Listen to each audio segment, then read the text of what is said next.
So I'm welcome back, Lara. everybody. This is the Coalition to Stop Campus Hunger, also sponsored by SAPFB, all of the support of the ASAO office. And I am Lara Hackney. I'm actually incapacitated at the moment, so we're going to actually I'll talk, but Kelly is going to be our cook tonight. So we're going to come connect together and walk you through our recipes tonight. But we welcome you. We're going to cook 3 dishes. One of them is, the first one we're going to do is your potato dish. So it's Hasselback potatoes. We're going to run that one first because it takes the longest to cook. Then we'll probably do the mushrooms after that, and then we'll put our cheesecake together. I appreciate your waiting for us to get active. We had a few things that we needed to finish off here on the lab side. So let's get started. All right, so we're going to work on potatoes. So you need to wash your potatoes.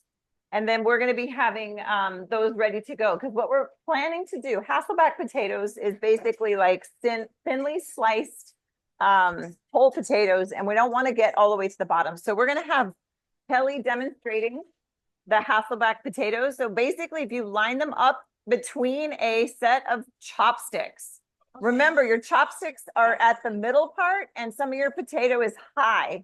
So you don't want to go all the way through the potato. You want to try and get it to the point where you can go just to the edge until you get to the middle where it lines up with those chopsticks.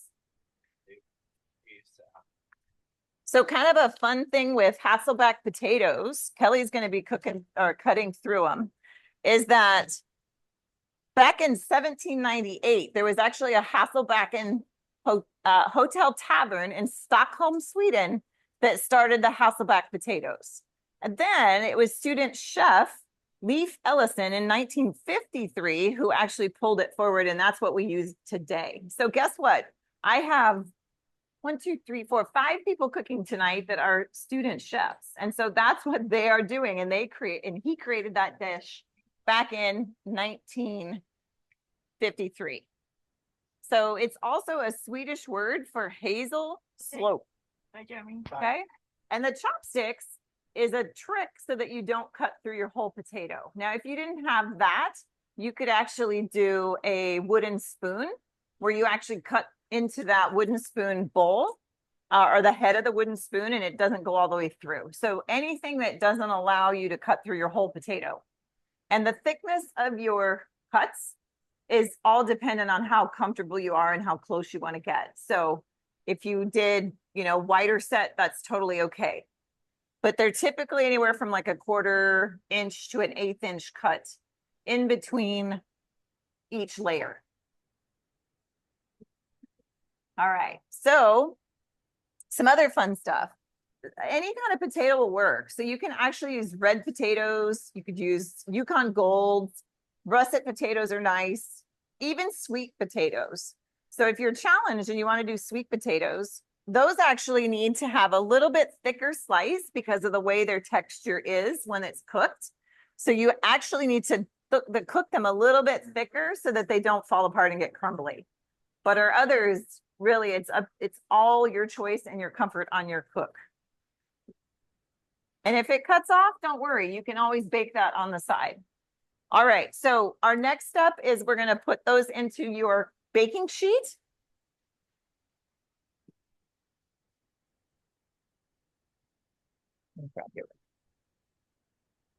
Okay. And you'll kind of separate them out a little bit. You also have, for this recipe itself, you're going to also use butter.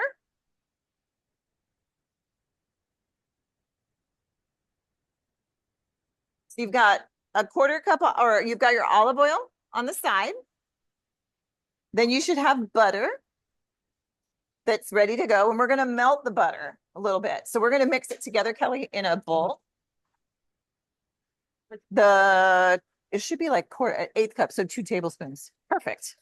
You should have salt and pepper to taste.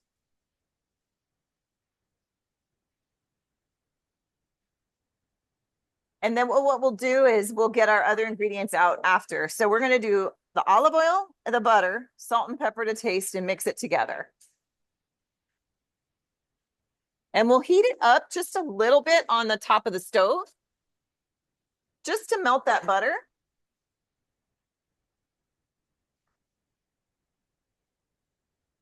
And then once your butter, you could melt your butter ahead of time, or you could melt it on in a pan. You could actually, if you really wanted to, you could put it on the baking sheet that you were provided. If you didn't have another pan to use, just grab your 2 tablespoons of butter, 2 tablespoons of butter, salt and pepper, and your olive oil. So salt and pepper to taste. You should have 2 tablespoons of olive oil. So that's your smallest container of olive oil. And then 2 tablespoons of butter. And we're going to melt that up together. And you can put it if you want to. If you don't have another bowl at home, you can put it in your baking sheet and put that on top. Put that on top of a warm spot and it'll start to melt. Otherwise, you can melt your butter in the microwave, but not in a metal bowl. Sorry, we can't melt butter in a metal bowl, but we can melt it on a warm stove top, but not, if you're going to use the gas in here, everybody, just do it very light, very, very light. It won't take much. And then once it's done, once it's melted, you can pull it off. Your bowl is probably warm, but it's going to be hot. Just be careful. Yeah, it's looking good. So once that melts, then you're going to use a pastry brush, or you could drizzle it across your potato, across your 3 potatoes. So you're going to be able to brush it across each potato.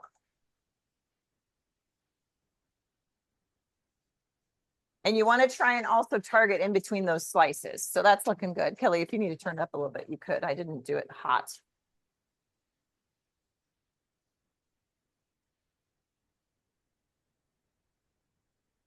We left the peels on the potatoes for anybody that's at home. You don't have to peel them, but you can. We leave the peels on for more nutritional value, right? You get better value out of your skin. So we left the potato skins on.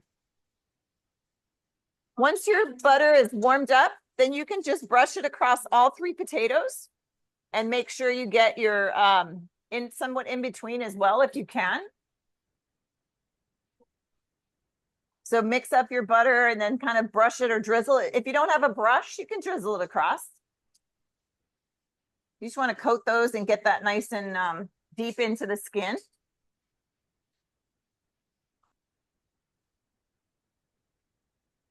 This cooks at 450. Oh, we didn't tell you to preheat your oven to 450.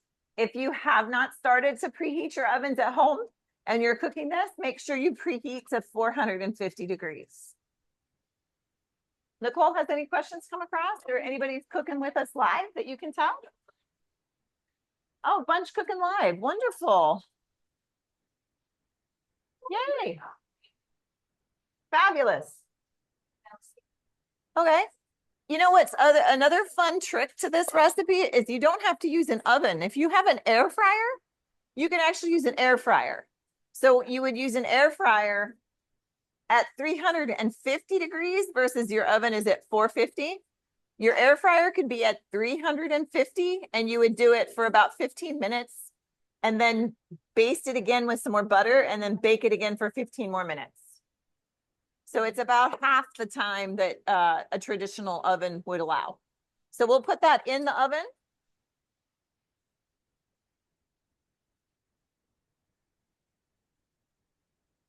There we go. So those are going to bake for an hour. So again, our timing may not be for this. We may not have that one come out, but we have some that we made earlier. Shoot for an hour. All right. Good. So in the meantime, what you can do, Kelly, is to get we've got your cheese. If you want to get that set up, you get your cheese cut and your bacon's already ready.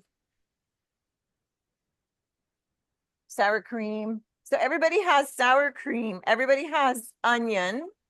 So you could, once your potatoes are good to go, you can cut your cheese into slices. What you really want to try and do is to make it so that we can stick those slices between each section. And that will come later. So if you want to put them back in the baggie, you can, but you at least cut them so that they're ready to go. All right. And then your sour cream we can put up to the side. And the bacon we can put off to the side. Perfect. Okay. So our group here is working on that diligently, and we are ready to roll to the next one. So let's go to the mushrooms. Whoop. So if you want to do your mushrooms, does anybody have questions here live for me? Okay, what do we got? Oh, so drizzle it across the top of your potatoes, and then they're ready to go into the oven. Perfect. And your oven is the convection oven. So we're going to make sure that one is actually on. So It's not. Oh, there we go. Scrape out your gills of your portobello mushroom. So Kelly is scraping out all the, we call that gills. You could leave them in there, but it kind of makes that, it'll make it kind of murky and kind of brown. So we scrape the gills out of the mushrooms. And we also, I believe we also take off the stem. So we're going to peel that stem off. So then now we have just the gills cleaned up.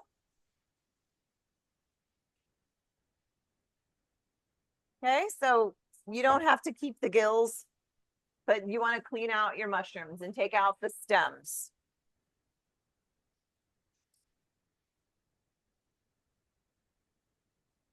So portobello mushrooms are really fun as a steak replacement. This is actually a steak dish. It traditionally was a steak dish created in France, in Normandy, France. And because you have a lot of people that don't eat as much steak anymore, so we can now do it with portobello mushrooms. So we just want to take the, now you have garlic. So you have 2 cloves of garlic. You should have 2 cloves of garlic with your mushrooms. And you can smash that with the back of the knife. It's up to you if you want to chop it. If you leave it kind of whole, then you're going to be eating that whole garlic. But if you want to chop it up, you can. Perfect. Just crunch it and smash it. Good. Good.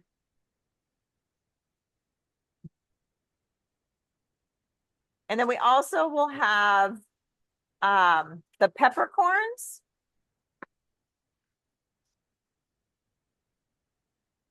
That we're going to use in a second, but we should have, now we're looking for 3 tablespoons of butter. And it might be divided, or we're going to just have 3 tablespoons that we're going to divide ourselves. All right, so we're going to divide the 3 tablespoons of butter, or the 6, and we're going to divide that into, let's say, well, we've got 2 portobellos. Let's go like 4 pieces. So 4 pieces of your cube of butter, cut it into 4 pieces. There you go. All right. So once that's done, then we have crushing of the peppercorns to your left. So you have peppercorns and they're whole, right? So you can put them in a baggie and you can hit it with a spoon, or some of you have rolling pins. You can roll over the top. What we're trying to do is get a really nice coarse grind on the pepper.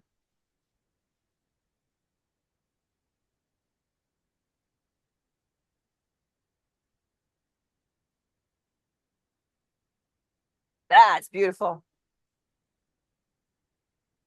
So it's kind of fun. There is a steak au poivre day every September 9th. So every year they celebrate this and make this fancy dish. So what we're going to do now, with Kelly's got her peppercorns. What's that? That's the best way to add your aggressions out on the day, is beat up your peppercorns, right? So you're going to place those in a small bowl. Add your spices. So you should have a spice mixture of garlic powder, onion powder, and then you should have a little bit of oil. So onion powder, garlic powder, and a small amount of oil, which is probably that the number 5, maybe? No, that's so they're just gonna have to pour a little bit out of their big oil. VO? Yeah. Oh, virgin olive oil. Yeah. Okay. So just pour a little bit out of that. So does everybody have the spice mixture for their potatoes? Or for their, so yeah, once you've got your peppercorns beat up, then you can add the spice mixture and a little bit of your olive oil.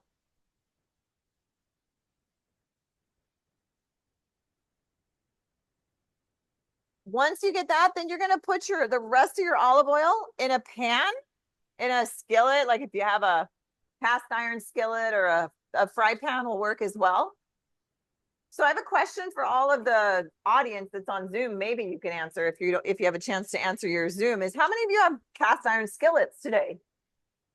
Does anybody have a cast iron skillet? Anybody, Nicole, on there? It's one of those rare finds. They're becoming a lot more popular. Oh, perfect. So we're going to heat up the oil. We want to heat it on medium high. We want to get it hot, but we don't want it to smoke.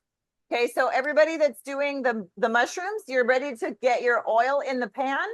We do not want to smoke the oil, but we want to get it hot on medium high. So watch for it to get hot. How do I know oil is hot? How do I know oil is hot? A wooden spoon, you got chopsticks that you used. Also, you'll get a shimmer. I can see the shimmer across from me. It's getting shimmery on where Kelly is, but I can definitely see it across from me. So make sure you get that shimmer.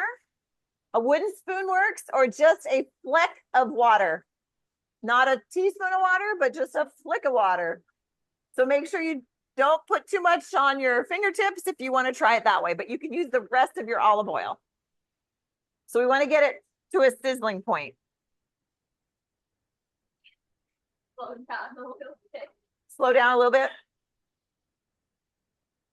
I see a little bit of shimmer, Kelly, coming off of this way. Can you see it, Arby? Can you see a little bit of it? See how it's moving around? Can you see it on the camera? A little bit?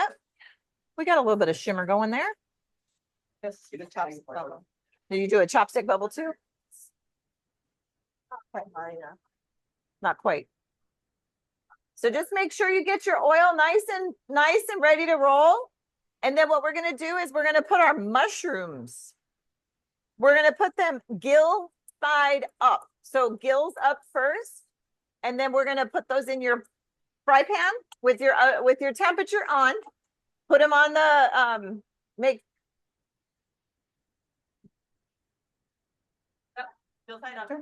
turn yours up a little bit. Yeah, turn your heat up a bit. There you go. So gill side up. Put them in your hot oil. Yeah, yours is definitely simmering over there. Yours looks great. So put them in there. And you probably have a spatula, hopefully, something to press down on those mushrooms. So we have what do you call it? We can use a spatula, or we can actually use a high heat rubber spatula. So we'll do a traditional spatula. Wow, that's going to be a big mushroom in there. I don't know if we're going to get them both in there, Kelly. That's all right. It's all right. If they smash, it's okay too, right? If they break, maybe your one edge there you go. So we kind of want to press those down. We're going to use the bottom edge of your spatula. About 4 to 5 minutes, we're going to push those down into the pan so we can get that nice browned edge. Okay.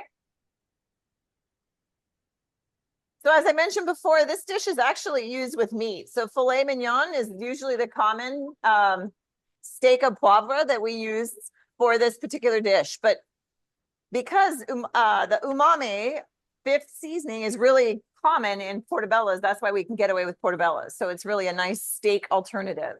Lots of nutritional value. Let's see. They're also high in selenium, copper, pantothenic acid, and niacin. So we have the option to create a nice dish without using meats. So about 4 to 5 minutes. How's everybody online and how's everybody in person doing? Wonderful. Doing good?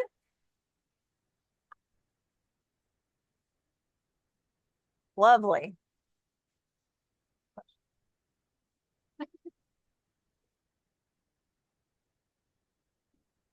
So 4 to 5 minutes. You just want to see that nice gold, like good crispy golden brown edge on the backside. The spice mixture will go with your peppercorns and your oil. Some of the oil, the other part of the oil goes in the fry pan.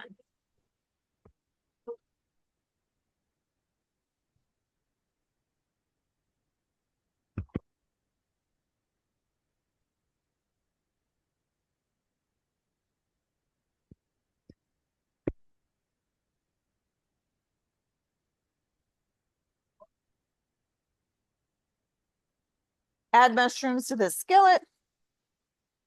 Oh, we can put the spice paste on top. That's okay. So once we get our, everything is cooking in there, add your spice mixture. Thanks, Nicole. Add your spice mixture to your gills of your where they were, of your portobello mushrooms. So inside. So it's like a spice paste. Watch out for popping oil that gets hot. So use up all your peppercorn oil mixture. Then.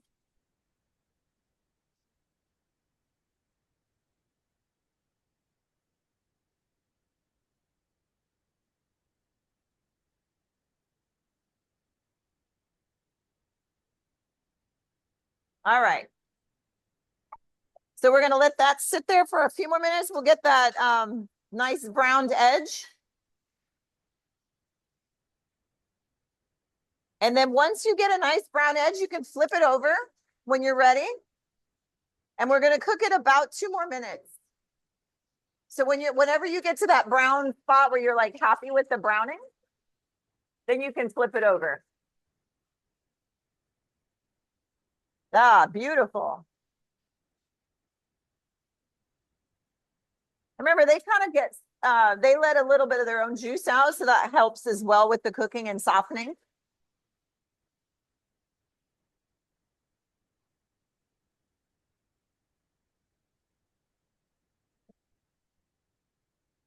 So I have a question. I have a trivia question for my online group because I know my in-person group may not hear me. Who is the famous American chef who brought French cooking to America? Which famous chef brought French cooking to America? Tanner, was that your answer too? Yeah, Julia Childs. So she and her friend, longtime friend Jacques Pepin, were the ones that brought this to us in America. So this is a French dish. And again, as I mentioned before, it's typically a meat dish, but they are the ones that brought this to America. So Julia Child historically brought a whole bunch of French cooking to us that we do today. All right, so when you get to the point where your other half is looking pretty good and you've got about 2 minutes on it, then we're gonna flip those back over and we're gonna lower our heat at that point. So we wanna go now to a medium low heat. Drop it down a little bit. Basically what you did was you seared those mushrooms with your peppercorn mixture. And you can flip those over, and this is where you're going to use your butter. So you're going to add your butter, your garlic, and your thyme. So everybody has some thyme sprigs. We're going to put it in, separate it out. We're going to add both of those. So you actually can add that on the side. And then we're going to add your garlic and your thyme leaves. So butter, thyme leaves, garlic. All of it or just one? All of it. Oh. Or leave one out. Leave one of your butters out, but put the 3 pieces in. remember to turn your heat down to medium low.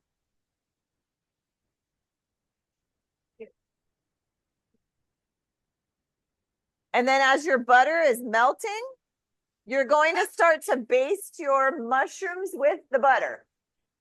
So as it starts to melt, you could use a teaspoon or a spoon and kind of baste it back across your mushrooms. So melt your butter and then just start to work that melted butter back in and baste it across your mushrooms as soon as it's melted.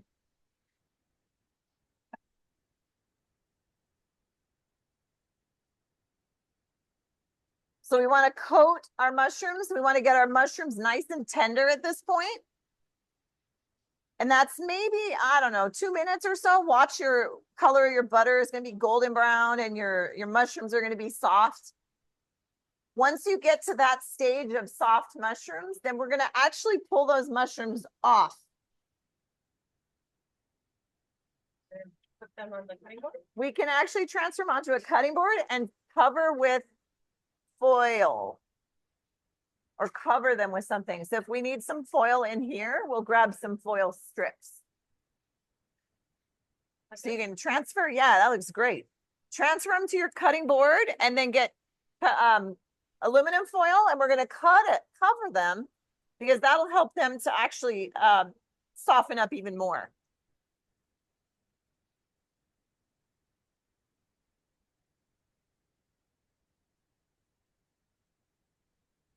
We want to leave our burnt peppercorns in the pan. That's our whole purpose of using the burnt peppercorns, and we're going to make our sauce.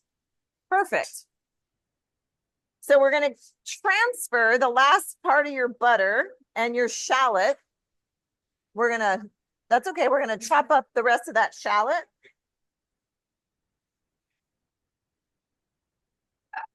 So you should have a little bit of butter left and a shallot. Your cutting board is great. And then we just got to get you some aluminum foil.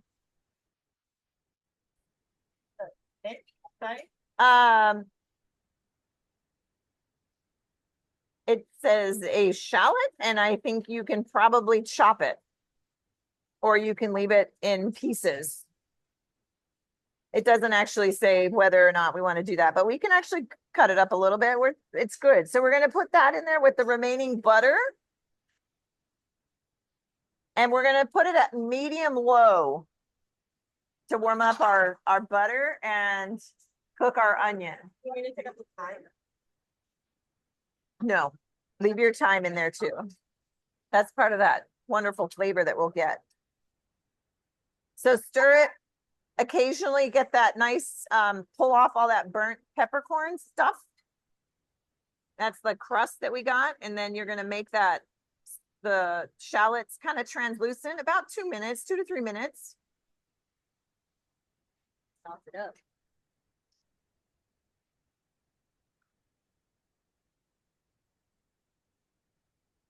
That looks beautiful. Wonderful. So after we've gotten to that point, that's looking good, Kelly. So what we can do now is take that off the heat, turn off your burner for a second, and then we're going to add, so you all don't have cognac, but this is where you could use cognac. A great substitute for cognac is brandy or apple juice. So you can definitely use brandy if you want, if you have on hand. And we're going to use 2 tablespoons of brandy. And we might all just take a chug. 2 tablespoons. I don't know how to make it Friday. Where it's Pauhana. So 2 tablespoons is close. That's about 1. That's about, there you go. That's about 2. If anybody wants to use the brandy, you're welcome to. Here, live, feel free. Watch your content. So we're going to just get that nice and kind of moved around, and we're going to actually return that back because we want to scrape all that stuff down, and we're going to return it back to the heat. And we're going to cook most of the alcohol off anyway, so we really want to try and get the alcohol content burned off. So let that burn a few minutes. Not burn, but cook.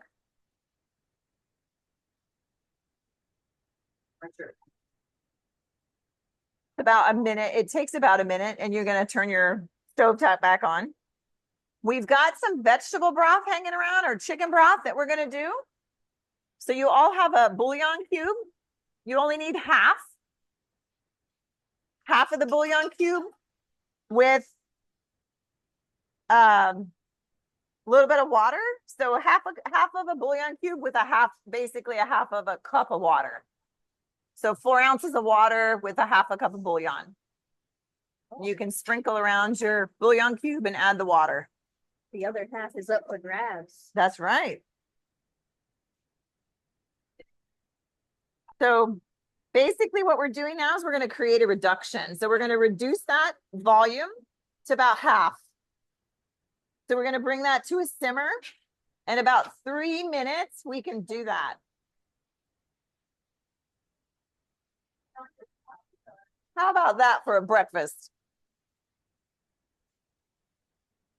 So about 3 minutes.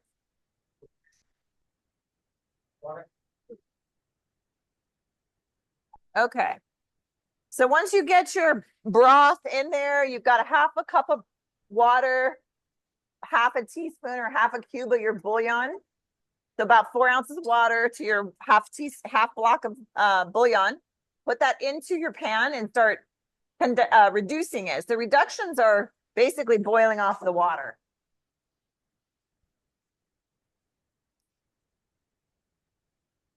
How's our line doing? Any questions on the?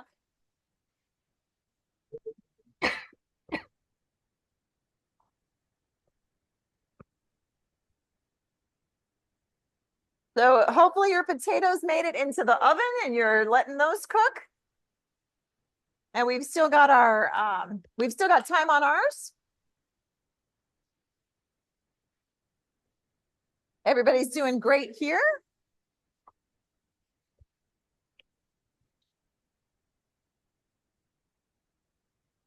Okay, so we're going to cook that like 3 minutes. Seems like we need to turn it up maybe a little bit. Yeah.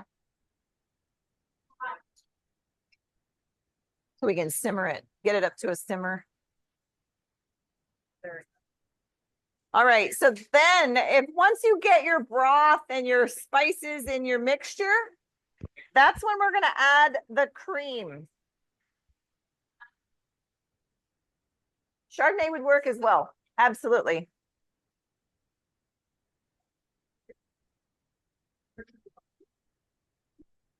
So you all should find heavy whipping cream in your mixture somewhere. Heavy whipping cream.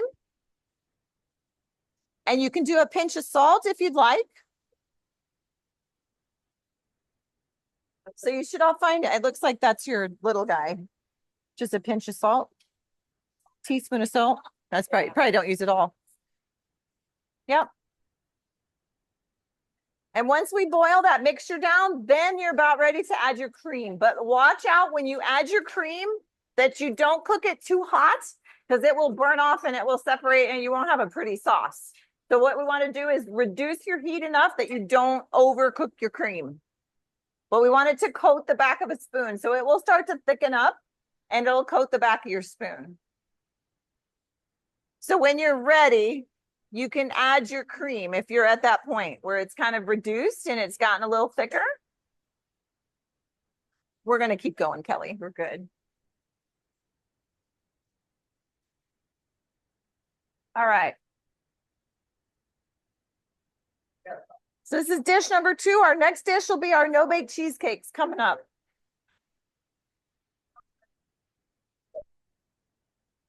Yeah, I think you're good to go with your ready on Arby. If you want to show across that way, you can kind of see how that one has thickened a bit. And we're going to add the cream. And just make sure you keep your flame way down so it doesn't cook too fast. Yeah, come down. There you go. And then you can stir it and it'll coat the back of that spatula. There you go.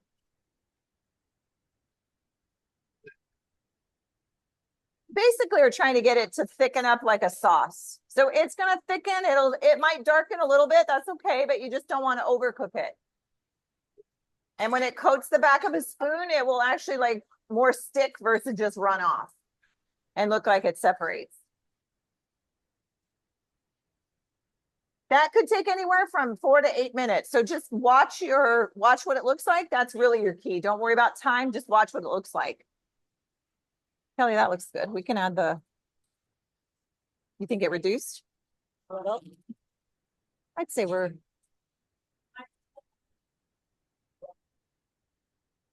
we smell alcohol? The brandy at all? Can you smell that? Get a sniff. A little bit. I mean, it's boiled for quite a while. I think we're good we're going to shoot for the cream. We'll turn it down a little bit, and then we're going to add the cream and we'll mix that up.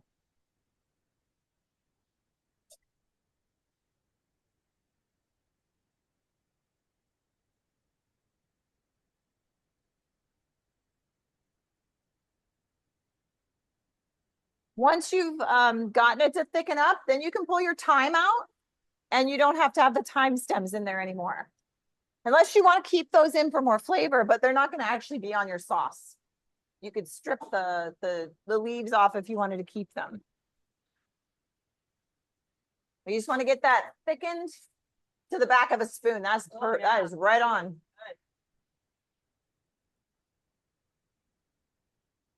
So if we look across the way to our cohort cooking across the side, you can definitely see that thickening of the spoon and how it coats the back of the spoon. So that's what we're looking for.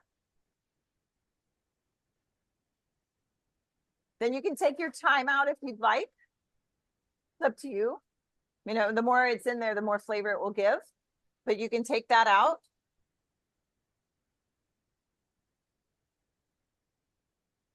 Remember that, don't rush it. It always takes a little bit of time, right? We never have enough time, but you'll have enough time tonight. So just don't rush it and let it thicken up to the point where you're comfortable with it. So it's a sauce. Have a plate ready. And then even if you're letting your cream start to thicken a little bit, you can actually start cutting your mushrooms on your cutting board. If you're at that point, if you're kind of watching your cream, and it's going and it's moving slow. On a gas stove, it might move a little faster. On an electric stove, it's a little quicker. Or gas is quicker, electric slower. I think I said that backwards. So we'll cut up the mushroom. So we'll have Kelly uncover the mushrooms. And then we're just going to cut them like you would a steak slice, right? So this would typically be a steak. So you just do long pieces like you would cut a steak. And they should be nice and tender right now. Does it feel pretty good to cut into? Nice, tender feeling. Good. And if you want to, you could put your sauce like directly on your cutting board, but otherwise you could grab a plate. We could grab some plates and put them on your plate. It's getting thicker. We still want to go a little deep, a little more thick.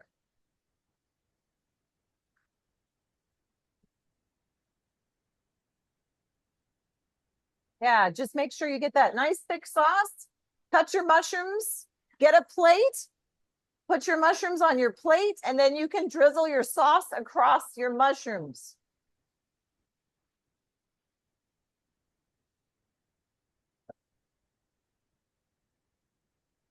Yeah, there you go.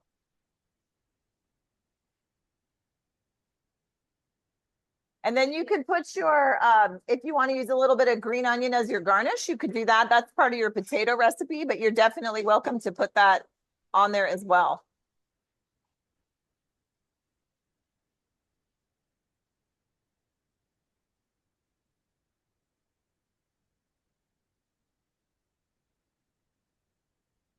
And Helen says, thank you.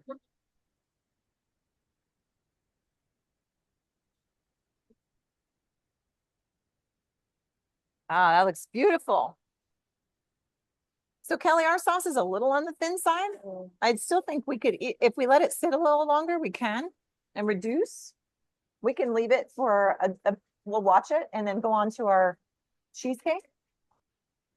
It'll thicken. It'll start to reduce. All right. How's my mushroom folks in the world of online or on person? How are we doing? Ready to roll with cheesecake? All right, well, Kelly and I are gonna move on to cheesecakes.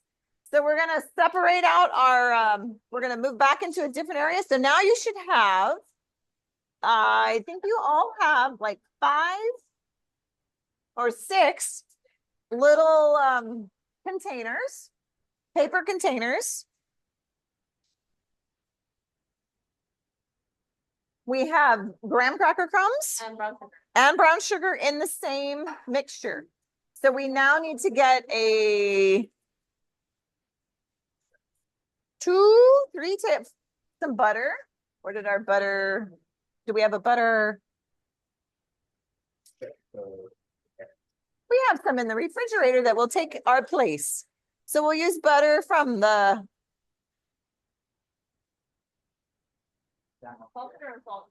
Doesn't matter. Everybody should have a little bit of butter in a baggie, and that will be used for your cheesecake. So everybody that's cooking on gas, just make sure you turn off your burners. That looks beautiful. That looks beautiful. All right, so we should have butter. And again, you're gonna have to melt your butter a little bit. Sure. So we're gonna combine graham crackers mixture with melted butter. So again, you can put your, this is the cheesecake recipe. 4 So tablespoons? Right. Maybe half a cup. Yeah, yep. So we've got chunk of butter.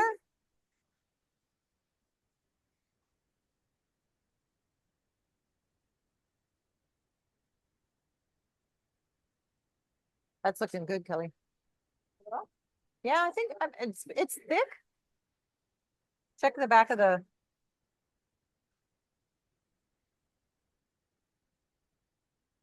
I just don't want it to overcook. Looks good. I think it's good. Okay, so we're gonna, you can take off your time if you want, or you can just pour it on top and we can get it later. And we're gonna pour it across our mushroom.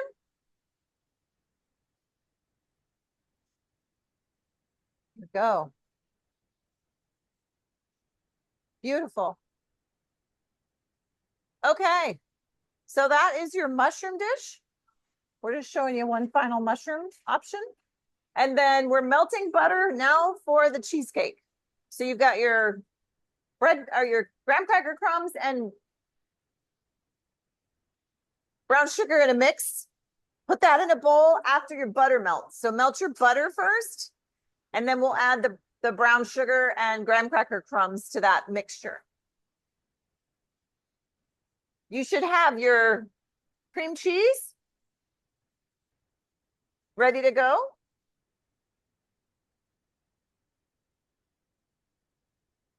And we'll get that to the point where we're melting, but we're gonna work with the cream cheese in a second. So fun thing was, I have a question. Where did cheesecake originate? Does anybody know where cheesecake originated? Good guess. German. Good guess. There are German cheesecakes and there are Italian cheesecakes, but where did it originate? Yes. Good guess. Where did I hear? I think I heard it. Greece. It actually originated in Greece over 4,000 years ago. So they used it to serve the first Olympic Games in 776 BC. So it's been around a long time. So cheesecake, is cheesecake a cake? Is cheesecake a cake? Some of you are saying no, some of you are saying yes. What is it really? It's a pie. So cheesecake is actually a pie. It's not a cake because it doesn't have to be baked. If I don't have eggs in it, like we don't today, we don't bake it. But if we had eggs in the recipe, then we would bake it for food safety.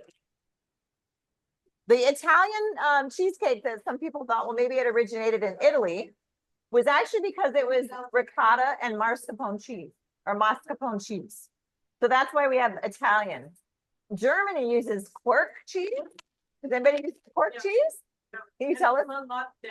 A lot denser. So it's creamy, mild, fresh cheese between cream cheese, yogurt, and cottage cheese, like consistency wise. So America uses cream cheese, and the American cheesecake was not invented until the 1800s when a New York dairyman, here's the fun thing about accidental happenings in the food world. So a gentleman was actually trying to create a soft cheese, and that's the French version of Neuchâtel, right? You've heard of that type of soft cheese? No, you're okay. So Kelly's going to add the graham crackers and the brown sugar mixture into her melted butter.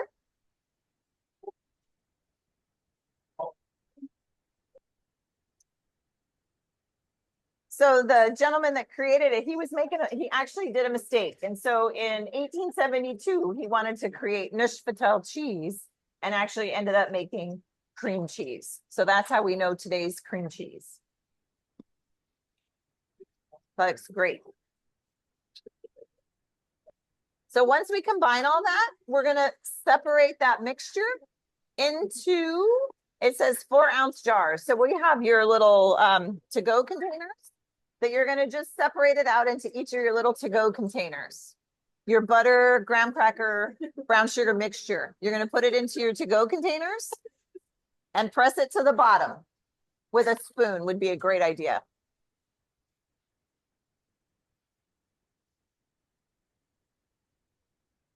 Does anybody know when National Cheesecake Day is? There is such a thing. There's actually a bunch, but just for traditional cheesecake. Any idea when National Cheesecake Day is? November 27th. November 27th. Oh, today, right? No, today's the 22nd, but it's not. It's actually in July. So July 30th is National Cheesecake Day, and that was established in 1985. However, there are some cherry cheesecake fans, right? That like cherry cheesecake, and that one is April 23rd. Guess what? National Pumpkin Cheesecake Day is October 21st, and blueberry October, and then National Blueberry Cheesecake is May 26th. So we do have some different days, but the traditional cheesecake is July 30th. At one point, we had cheesecake flavored postage stamps. So if you licked the back of a stamp, it would taste like cheesecake. Not a bad way to lick a stamp and have to worry about that. We don't even lick stamps anymore now. We all pull them off of a sticker sheet, right? So they did used to have a cheesecake flavored stamp.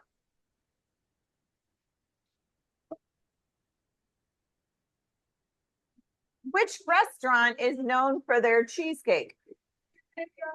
The Cheesecake Factory. So the Cheesecake Factory was actually started in 1972. Evelyn Overton moved from Chicago because they actually started making cheesecakes in Chicago. She rerouted her family and they moved to LA and opened the restaurant. And that is what we know as Cheesecake Factory today. So if you ordered every single piece of cheesecake on their menu from the Cheesecake Factory back in 2021, so a few years ago, I anticipate we would see some price inflation, but it would cost about $400 to taste every flavor. And at that time, it was 33 varieties of cheesecake.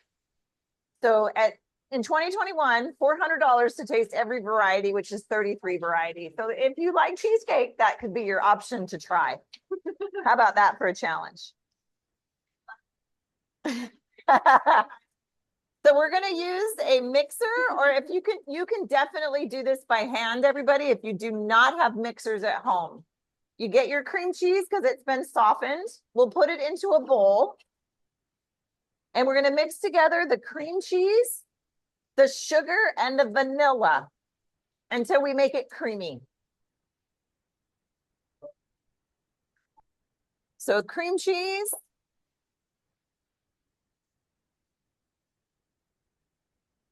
Sugar.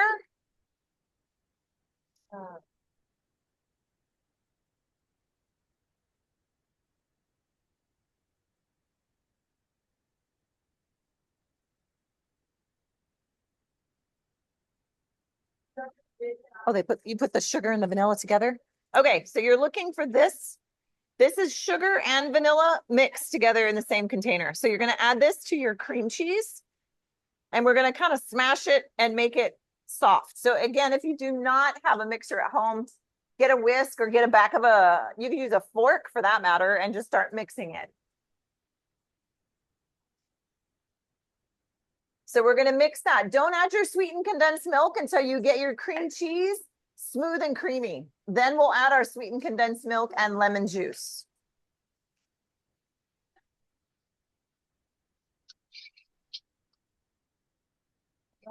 Bear with us on time. We are going to go a little over 6 o'clock hour. So we definitely understand my online group if you don't have time to stick with us. But if you don't, we hope that you've had an enjoyable time on our evening tonight, but we'll keep going until we finish. So we're going to mix up our cream cheese and sugar vanilla mixture. Get it smooth and then get ready to add your sweetened condensed milk and lemon juice. So I think everybody went home with a lemon. So you're going to get your lemon to the point where you can cut it in half and squeeze it. Just watch for your seeds.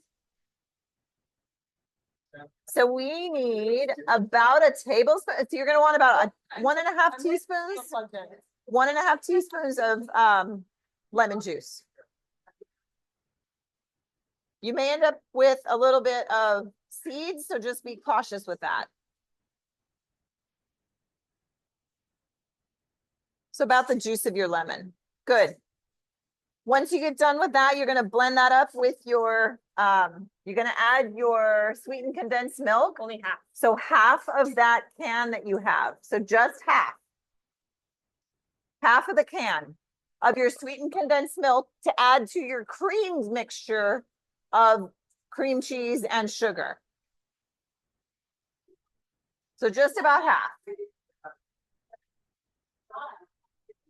And then we're going to mix that up until it gets nice and creamy.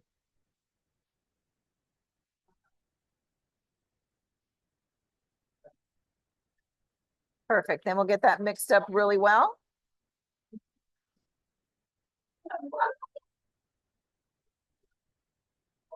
Looks great. So I always talk about like some trivial stuff. So any idea what the most expensive cheesecake ever sold for was?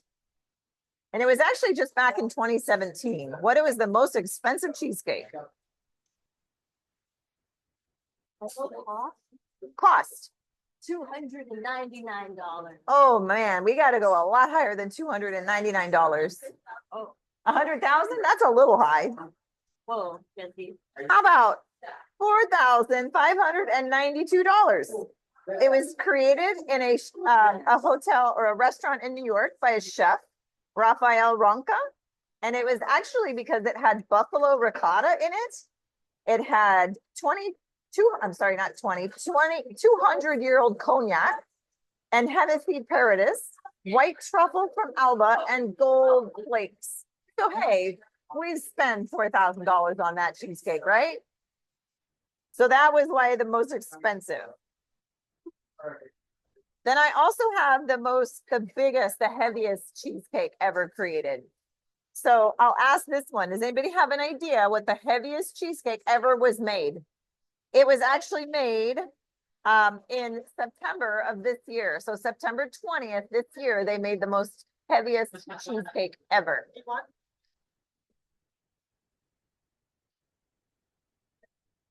Does anybody know how big the biggest cheesecake was?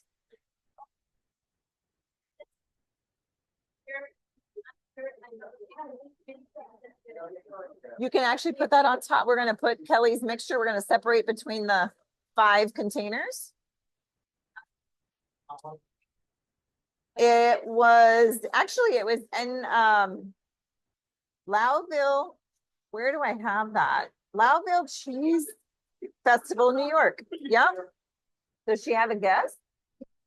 Did she have a guess? It was in New York. Yeah. Familiar with it. Yep, it sure was. Oh. I want some wild guesses because this is a wild number.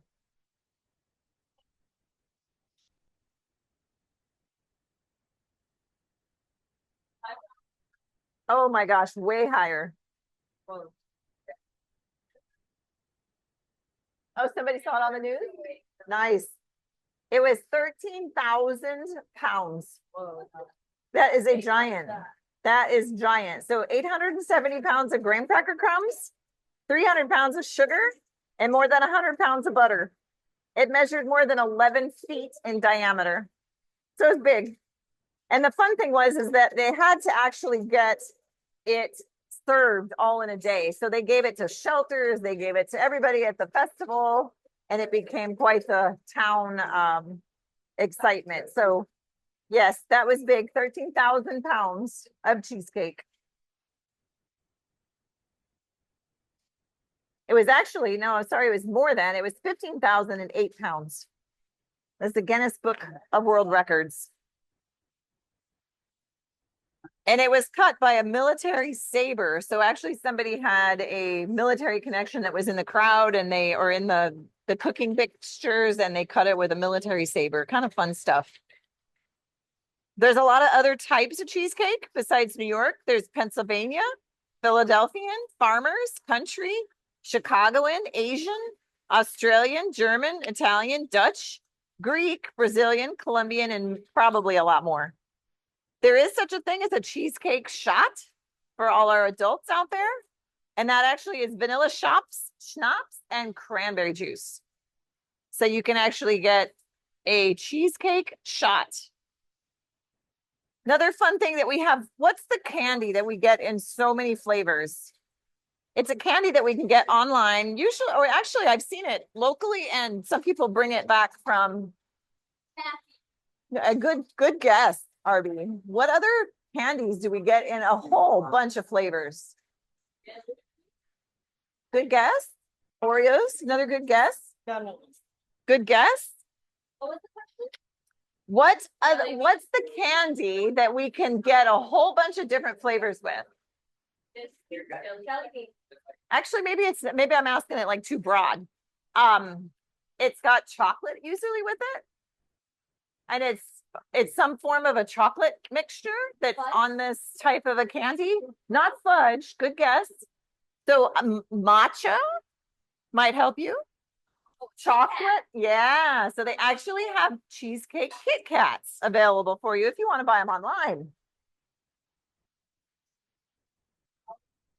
There's a whole bunch of, obviously, some famous New York restaurants that have still to this day continued with cheesecakes. Kelly's going to do like a dice or a sliced strawberry for our topping. You can actually have savory cheesecake. So it doesn't have to all be sweet. We can actually do ricotta cheese and use that and make it a savory one. And again, this is a no bake. So anytime you don't bake it means that we don't have eggs in it. Anytime after that, any eggs added, we ended up baking it.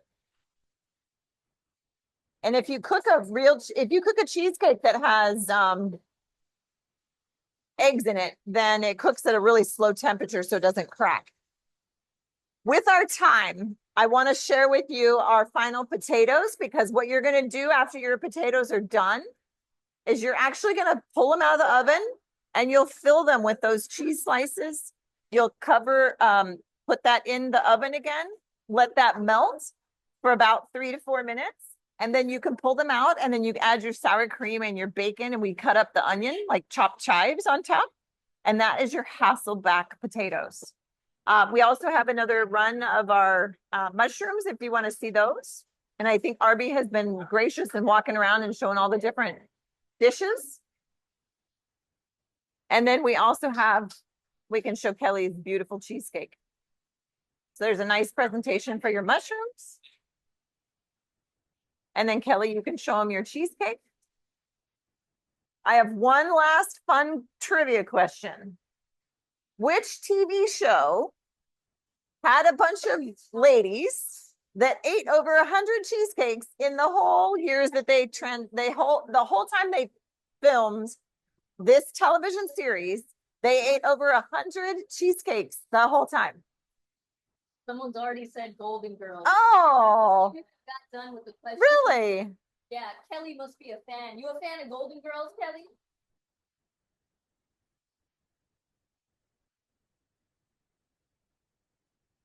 Maybe so. Love golden. Oh, there you go. So they actually ate 100 cheesecakes during the filming of that time. You need-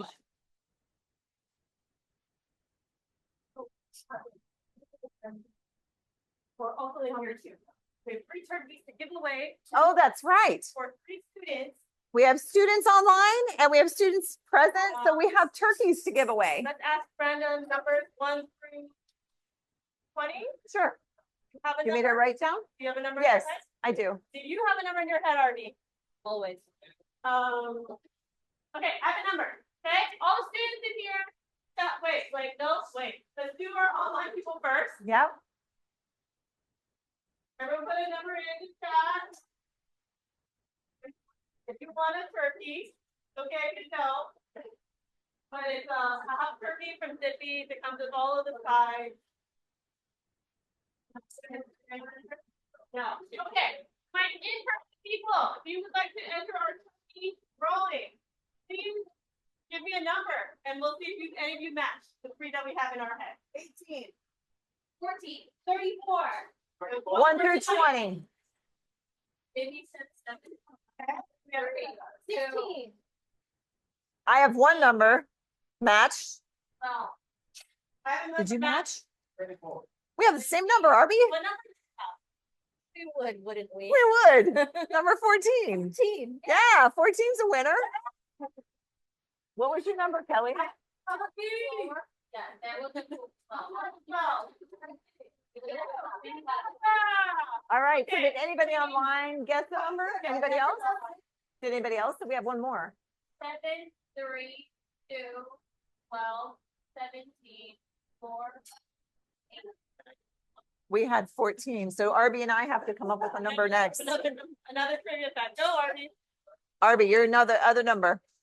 Okay. You got a number? Yeah. 1 and 20? Between 1 and 20? All right. Okay. What's our next number guesses? Between 16. 5. 11. 22. between 1 and 20. 1 to 20.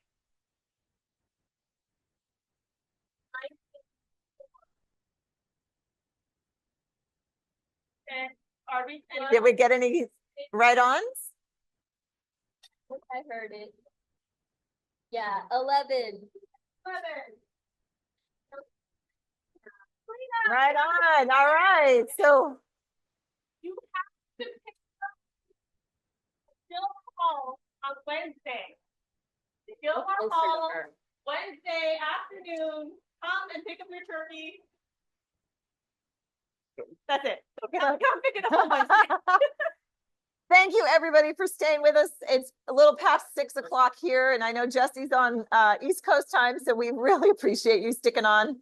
Have a great Thanksgiving, everybody, and we look forward to seeing you next semester. We will be bringing this back again next semester. It's a popular item, so we look forward to doing that.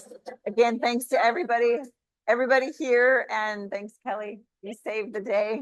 And Arby and Nicole and everybody here helping. We really appreciate it, and hope you have a great Thanksgiving, everybody. Thank you. Take care, everybody.